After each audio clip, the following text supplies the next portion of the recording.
This past year, we have seen a couple of teams in the NBA who have reaped the benefits of a good rebuild, such as the Thunder, the Magic, and most recently, in just 1 year, the Houston Rockets. And that's what this video is going to be geared towards, the best turnarounds in NBA history. So without further ado, let's get it started. Number 10, the 2006-2007 Toronto Raptors. This ranking may seem out of the ordinary, and maybe it's because of my emotional attachment towards this team, but let me explain to you why I have them on this list. You see, in 2006, the Raptors had missed the postseason 4 years in a row, and had been nearly 2 years since Vince Carter departed from the Raptors. So everyone expected little to none from the Raptors. Thanks to the front office, the Raptors had made some great moves leading up to this season. First, they drafted 7-foot European Andrea Bargnani as the number 1 pick of the 2006 NBA draft. Then they signed 2 sharpshooters from the EuroLeague, Anthony Parker and Jorge Garbabosa, and traded Charlie Villanueva for TJ Ford. With all these acquisitions building around their all-star center Chris Bosh, the Raptors were ready for the 2006-2007 NBA season. But despite all those acquisitions, the Raptors would start off their season 2-8, including losing the season opener to the New Jersey Nets, led by former Raptor Vince Carter. But to the theme of this video, the Raptors would catch fire, going from 27 wins from 2005-2006 to 47 wins in 2006-2007. Chris Bosh would make his second consecutive All-Star game, emerging as one of the best power forwards in the game. And alongside TJ Ford, Bosh and Ford built a great chemistry, establishing themselves as one of the best 1-2 combos in the league. The role players would be very crucial to the success of the Raptors as well. Both Jorge Garbabosa and Andrea Bargnani received Rookie of the Month honors. And to reward the coaching staff and front office for their great work for this turnaround, Sam Mitchell would win Coach of the Year, and Brian Colangelo would win the Executive of the Year award. The Raptors would also come third place in the Eastern Conference, clinching home court advantage in the playoffs, and won their first ever divisional title. Unfortunately, they would lose in the first round to the Vince Carter-led New Jersey Nets in 6 games. But with the expectation the Raptors had at the beginning of the season, they were able to prove that they were able to win in the post-Vince Carter era. Number 9, the 2016-2017 Miami Heat. Now I know what you guys are thinking. These guys made the playoffs last year, and were only 1 game away from making the conference finals. So why do I have them on this list? Well, let me explain. This offseason would see something that Miami fans thought they would never see. Dwayne Wade leaving the Miami Heat to join another team and wear another uniform. Going into the 2016-2017 NBA season just felt weird. I mean, the fact that there would be a season without their franchise player was something that nobody would imagine. And their play really reflected that, because they started off the season 11-30, which was the second worst record in the league at the time. A year ago, they were just a game away from the Eastern Conference Finals, and now they're on the way to being a lottery team. That would all change when all of a sudden the switch just flipped and the Miami Heat went on a 13-game winning streak, holding the record for the most consecutive games won by a team with a losing record. Though they ended up missing the playoffs, the Heat will go from 11-30 to 30-11, finishing their season 41-41. Star center Hassan Whiteside led the league in rebounds with 14.1 a game. The next 5 years would see the Heat going to the playoffs 4 out of the next 5 years, appearing in 3 conference finals, 150-win season, and in 2020 and 2023 they would make the NBA Finals. The 2016-17 Miami Heat are the only non-playoff team I have on this list, and that's because we haven't really seen a team make a mid-season turnaround like this. I mean, I know there's the 97 Suns, or the 2021 Hawks, or the 78 Supersonics, and while those were good turnarounds, it wasn't like the Miami Heat's turnaround. Though most, if not all, season turnarounds are unexpected, the Heat turnaround was the unexpected of the unexpected, if that makes sense. I mean, Dwayne Wade departed from the Miami Heat, and they didn't have any all-stars on their team. What did you expect? Well, what we got was an organization who showed everyone how well run they were, from their personnel to coaching, all the way up to the front office. And that's why I have them at number 9. Number 8, the 03-04 Denver Nuggets. After the 1995 season, the Nuggets went into their darkest period as a franchise, missing the postseason 8 years in a row. Those seasons included the 1996-1997 and 1997-1998 season, where the Nuggets only won 21 games combined. The Nuggets were looking for someone to revive the franchise, and sure enough, they got it, with a young freshman from Syracuse University named Carmelo Anthony. Carmelo had just led Syracuse to the 2003 National Championship, and in what many considered to be one of the best drafts in recent history up to that point, which included Dwayne Wade, LeBron James, and Chris Bosh, it was really like a kid in the candy store. They couldn't have gone wrong with any of those picks, unless we were talking about Darko Milicic.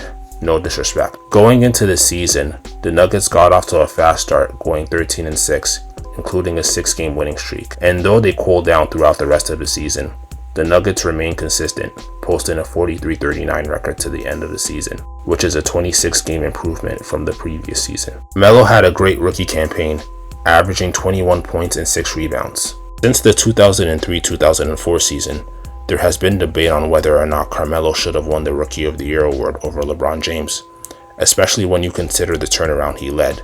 But you couldn't have gone wrong with either LeBron or Carmelo winning the award. Like I said, the 2003 draft was like a kid in the candy store, and though Melo didn't win, he led a turnaround that made the Nuggets a consistent franchise in the years to come, as the Nuggets made the playoffs from 2004 to 2013, posting 5 winning seasons, 4 of them being from 2008 to 2011, and a Western Conference Finals appearance.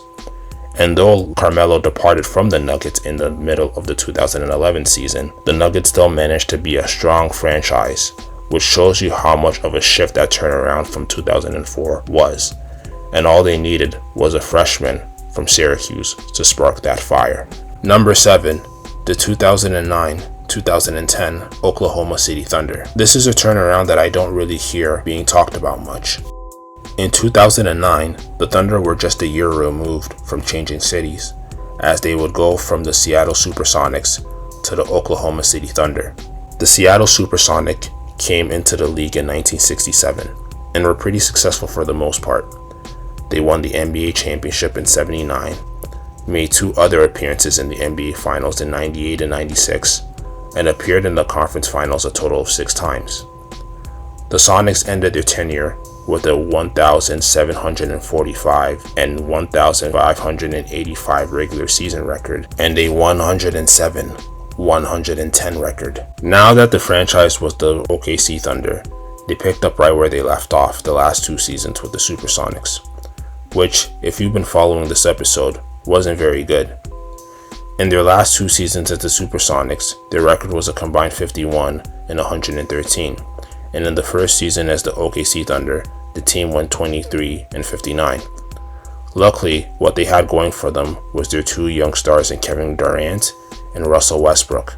Kevin Durant was a 6'9" freshman from the University of Texas who was drafted 2nd overall by the Supersonics while the franchise was in their last season in Seattle. In recent memory, we've had players like Kevin Garnett, Dirk Nowitzki, Carmelo Anthony, and Tracy McGrady who were 6'9" and above, who could shoot, dribble, and all that good stuff. But Durant was one of those guys that could do everything 1,000 times better than those other players. He could handle the basketball like a guard and had the most complete offensive package that we hadn't seen by anyone with that size. And side note, though I mentioned Durant was listed 6'9", there have been speculation that he was 7 feet tall. Durant won Rookie of the Year and averaged 22.3 in his first 2 seasons. Russell Westbrook, on the other hand, was a 6'3" point guard from UCLA, who was drafted 4th overall by the Supersonics, but would become the Thunder 6 days later. Westbrook was an athletic point guard who in college was more so known for his defensive skills, but coming into the NBA, he would prove that he would be capable all around offensively, averaging 15 points, 5 assists, and 4 rebounds per game. Going into the 2010 season, nobody knew what to expect. They didn't really make any big acquisitions. They mainly kept their core guys, who outside of Westbrook and Durant included Jeff Green, who was drafted in the same draft class as Kevin Durant, and Nick Collison. But that doesn't mean they didn't draft or acquire any players that wouldn't be key to their success. They acquired shooting guard Thabo Sefolosha from Chicago, who complemented Westbrook's high-energy style of play with his perimeter defense at the backcourt. Then in the 2009 draft, they picked James Harden 3rd overall from Arizona, who would become a key bench player, and Serge Ibaka, who was drafted 24th overall in the 2010 draft from Manresa A basketball team from Spain, but ended up being bought out in order to play for the Thunder. With that roster, the Thunder were easily the youngest team in the NBA at the time, with an average age of 23.1, and would soon become the youngest team in the NBA to make the playoffs, as they would turn their 23 wins from 2009 to 50 wins in 2010, tying the 08 Nuggets for the best record by an 8th seed. And this season will be a coming out party for both Westbrook and Durant, as they really established themselves as the best duo in the league. Durant made his first All-Star game and led the league in scoring, becoming the youngest player to ever lead the league in scoring. Westbrook would average 16 points and 8 assists. Jeff Green averaged 15 points, and Serge Ibaka would average just 6 points and a block. And though that's nothing to write home about, he would slowly emerge as one of the best rim protectors in the league. And as far as bench presence goes, James Harden would be productive, averaging nearly 10 points. Again, nothing to write home about, but he himself was showing flashes of brilliance and coming into his own. The Thunder would make the playoffs, which was their first playoff appearance since moving to Oklahoma, as it had been 5 seasons since they made their last postseason appearance. They would face the defending champions, the Los Angeles Lakers, and although they lost in 6 games, the Thunder would prove to the league that they were next up. In the next 10 years, the Thunder would make the playoffs every year but once, record 3 50-win seasons, 1 60-win season, 4 Western Conference appearances, 1 NBA Finals appearance, and no losing seasons. And in the 15 years of being in Oklahoma, they only had 3 losing seasons. And it cannot be emphasized enough how much having a great front office matters. As you can make a debate, in the past 15 years, the Thunder have probably been the best front office in the league. Number 6, the 2014-15 Cleveland Cavaliers. From the 2011 to 14 season, the Cavs record totaled to 97 to 215. Their number 1 draft pick from 2011, Kyrie Irving, proved to be one of the few good things that the Cavs had going for the team. It seemed like nothing would really happen for the Cavaliers. Maybe they could be a cool playoff team that just got exited in the first round, but other than that, the basketball world did not think much of the Cavaliers, especially now that LeBron was gone.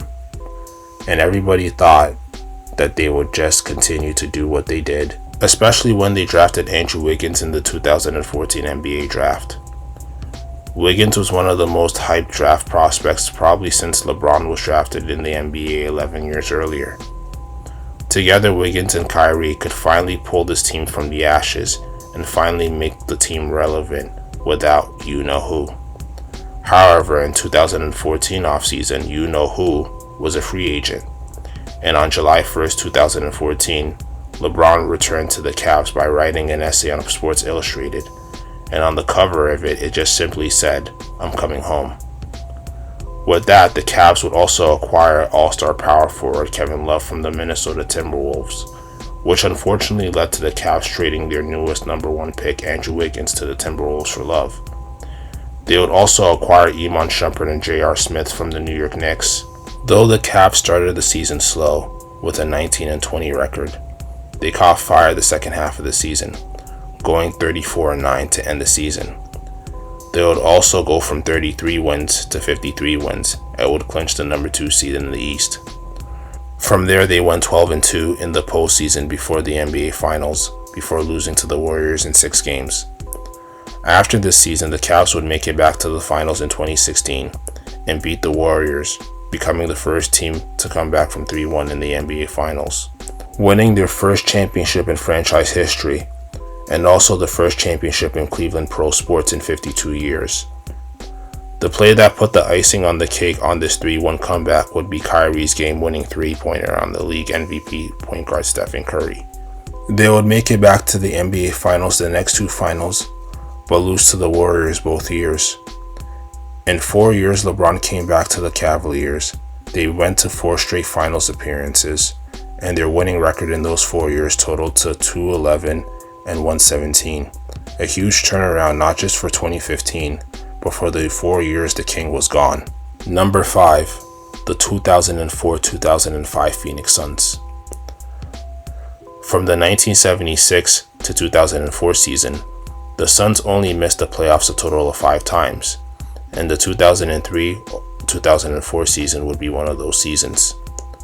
With middle season moves like trading their all-star point guard Stephon Marbury, switching their coaches from Frank Johnson to Mike D'Antoni, and losing their Rookie of the Year power forward Amari Stoudemire to injuries for only 30 games he only played that year, the Suns collapsed, winning only 29 games, which was 15 games less than the previous season. But in that time, they still showed some promise with small forward Joe Johnson having a 7-game upgrade as he went from averaging 9 points to 16 points a game, and Shawn Marion averaging nearly 20 points and 10 rebounds. If only they could get another all-star player, they could do something special. Steve Nash was originally drafted by the Phoenix Suns back in 1996, but in the 2 years he was there, he was getting very little playing time, and with the Suns already having an all-star point guard in Jason Kidd, there was very little to no reason to keep Nash on the roster. So the Suns decided to ship him to Dallas. There he established himself as one of the premier point guards in the league. Selected as an all-star in both 2002 and 2003, and alongside Dirk Nowitzki made the Dallas Mavericks a championship contender, leading them to the Western Conference Finals in 2003, and were only 2 games away from making their first NBA Finals as a franchise. Nash was 30 years old and had back problems, and Mavericks owner Mark Cuban didn't want to invest big money on Nash. So ultimately, Nash became a free agent and returned to the Suns, signing a 6-year, $63 million contract, and the rest was history. The Suns would start the 2004-2005 season 31-4, already surpassing their winning record from the previous season in just 35 games. The Suns would end the season with the league best 62 wins. A 33-win turnaround from the 04 season, Nash would enjoy his best season yet, averaging 15 points and 11 assists, shooting 50% from the field and 43% from the three-point line. He would lead the league in assists, making an all-star game, and most impressively, was voted league MVP.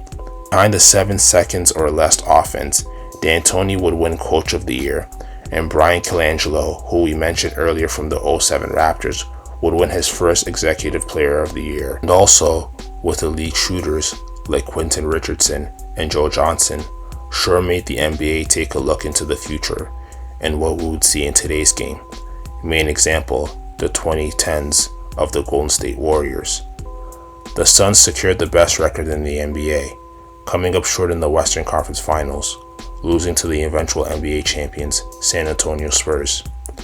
From there, Suns would make the playoffs 4 out of the next 5 years and post 450-win seasons, including winning 61 games into the 2006-2007 season.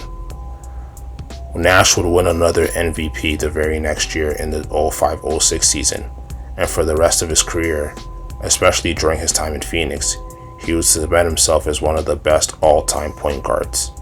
In 2005, the Suns needed a primary piece to turn things around, and Nash needed a team to help him turn his career around, and it turned out to be a perfect marriage. Number 4, the 1997-1998 San Antonio Spurs. The Spurs were one of the most consistent franchises of the 90s, not missing the postseason once in the 90s. That was until 1997, which would be an abysmal year for the Spurs. The Spurs only won 20 games that year, which was a franchise worst. Bob Hill was fired and replaced by assistant Greg Popovich, and their superstar David Robertson was saddled with an injury for the entire season, only playing 6 games. Their other key players such as Sean Elliott and Chuck Pearson were also sidelined for most of the season. This was also the year future Hall of Famer Dominique Wilkins played for the Spurs, and though he had a good season, it could not save the Spurs from the hole they dug themselves in. However, the Spurs in the 1997 draft would win the lottery and get the first overall pick, which would be Wake Forest power forward Tim Duncan. Duncan would be named consensus National Player of the Year in college in 1997. Elliott was still dealing with injury, only playing 36 games.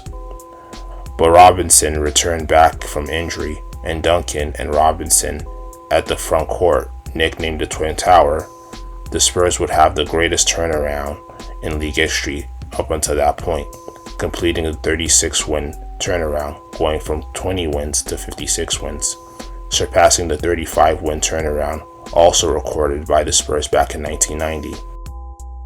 Robinson and Duncan both averaged 21 points per game and 10 rebounds. In his first year, Duncan was an All-Star, won Rookie of the Year, and made All-NBA First Team. Robinson was an All-Star and was selected All-NBA Second Team. The Spurs would advance to the playoffs, but lose in the second round to the Utah Jazz. The Spurs would come back and win the NBA championship the very next year, winning their first championship in franchise history. And after 10 seasons in the NBA, Robinson finally won his first NBA championship. From 1998 to 2019, the Spurs would not miss the playoffs, setting the NBA record for most consecutive postseason appearances with 22. They would win 5 NBA championships, 1999, 2003, 2005, 2007, and 2014, and would establish themselves as one of the all-time great dynasties in the NBA. Number 3, the 1980 Boston Celtics. In 1976, the Celtics won their 13th NBA championship, but the next 3 years quickly saw the Celtics go from winning a championship to being one of the worst teams in the league. Their star player from the championship squad, such as John Havlicek, JoJo White, and Dave Cowens, were getting up there in age, and they did have a franchise switch with the Buffalo Braves. However, there was a 6'9" kid from Indiana who was making noise, taking the collegiate nation by storm. His name was Larry Bird. Bird was drafted 6th overall by the Celtics, but Larry decided to finish his senior year of college while the Celtics decided to hold his NBA rights. From there, he went on to win National College Player of the Year and led the Indiana State Sycamores to the national championship, losing to the future NBA and rival Magic Johnson. Afterwards, Bird officially became a Celtic.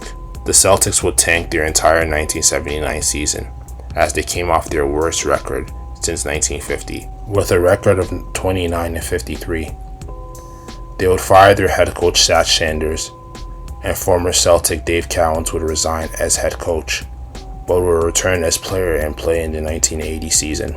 The Celtic would also hire their new head coach Bill Fitch, and with their new rookie Larry Bird, they would probably have the greatest turnaround in NBA history up to that point, going from 29 wins to 61 wins, the best record in the league.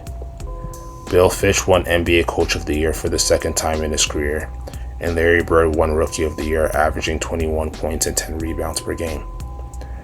They had other key factors as well, picking up the greatest showman, Pistol Pete Maravich, averaging 11 points off of the bench.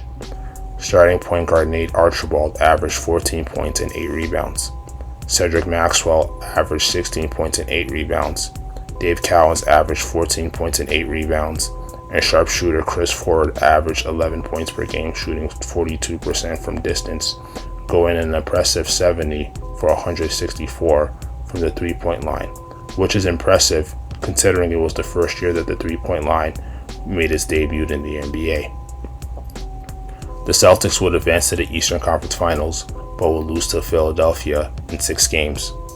The Celtics would go on to become the greatest dynasty in NBA history, winning 3 championships in 1981, 1984, and 1986, making 5 finals appearances, including 4 trips in a row from 1984 to 1987. From 1980 to 1988, they made the conference finals every year but 2, recorded 6 wins, making the playoffs 15 out of 16 years. And I don't want to talk too much about this, as I will be elaborating on the Celtics more in a future video. Number 2, the 2001-2002 New Jersey Nets. In the 1970s, the Nets were one of the most storied franchises in the ABA league. Behind legendary player Julius Erving, the Nets made it to 3 ABA championships in 5 years. But those days were long behind them, as the Nets were not able to find nearly the success they had in the ABA once they merged into the NBA, with only winning 1 playoff series since becoming an NBA team back in 1977. In 2001, the Nets had all-star point guard Stephon Marbury and a young supporting cast such as Keith Van Horn, Kerry Kittles, and rookie Kenyon Martin, but only won 26 games. But things would look up as the Nets traded for Stephon Marbury to the Suns for their future all-star point guard Jason Kidd. Kidd was coming off of leading the Suns to 5 consecutive trips to the NBA playoffs and leading the league in assists 3 years in a row.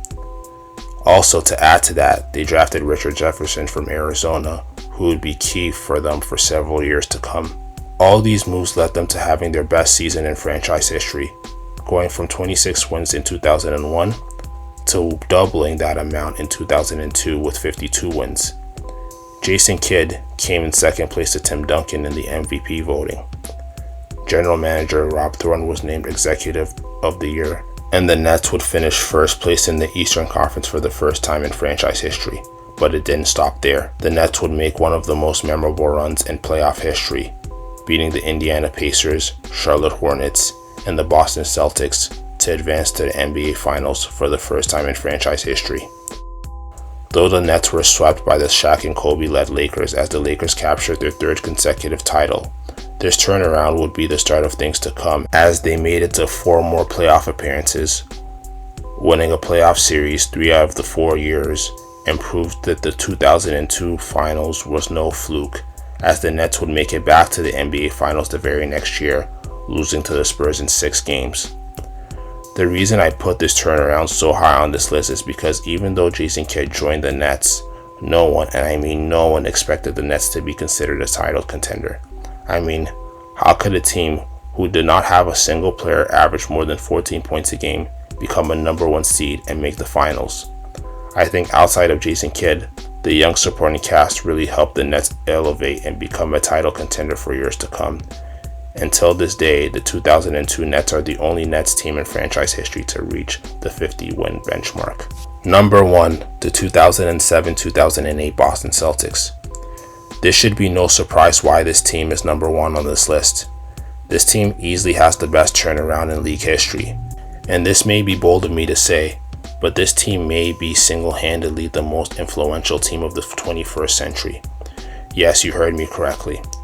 Let me elaborate on why I have that statement. In the early 2000s, the Celtics were a pretty solid franchise, making it to 4 consecutive playoff appearances from 2002 to 05, winning 3 playoff series, including an Eastern Conference Finals appearance in 2002. But they got into a slump for 05 to 07, missing the playoffs in those 2 years. And All-Star Paul Pierce in 2006 and 2007 only played 47 games that year, and the Celtics finished last in the Eastern Conference with only 24 wins. That offseason, former Celtic and current executive Danny Ainge pulled one of the most historic trades of league history, as players like Al Jefferson, Gerald Green, Sebastian Telfair, and 2 future draft picks were all traded for a future Hall of Famer Kevin Garnett. This trade was a 7-for-1 deal, which is still the largest trade ratio in NBA history. Then traded Delonte West, Wally Szczerbiak, and the 5th overall future pick of the 2007 NBA draft, which would be Jeff Green, for Ray Allen, and the 35th overall pick of the 2007 NBA draft to the Seattle Supersonics. Although both Allen and Garnett were playing at a high level, they were a full decade plus into their career and didn't have a ring to show for it. It didn't help that the teams they had just come from were rebuilding, as the Sonics were 31-51 and the Timberwolves were 32-50. So with both players still in their prime of their career, they wanted to win immediately. And so with that, they will join Celtic All-Star Paul Pierce to form their big three. And from then onwards, they would go on to record the biggest turnaround in NBA history, as they went from 24 wins to 66 wins. From there, they would record the best record in the NBA and go all the way to the NBA Finals as they faced their arch nemesis, the Los Angeles Lakers, and win their series in 6 games. This would be their 17th NBA title. Their 26 postseason games was the most played by any team in postseason history. Now, to backtrack what I said about them being the most influential NBA team of the 21st century, I stand by that statement, as we saw countless Big Three super teams after this, like the Miami Heat in the early 2010s, the Golden State Warriors, many failed super teams with the Lakers in the 2013 season, and countless more.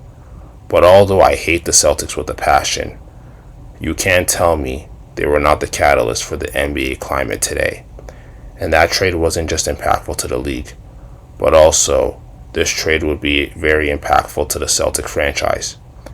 After 2008, the Celtics have only missed the playoffs once, have had one 60-win season, 6 50-plus win seasons, 7 conference finals appearances, 2 NBA finals appearances, and all that success wouldn't have happened if it weren't for this Celtics team, who pulled off the greatest turnaround in league history. And that's my video. Thank you very much, and make sure to click, like, and subscribe for more videos.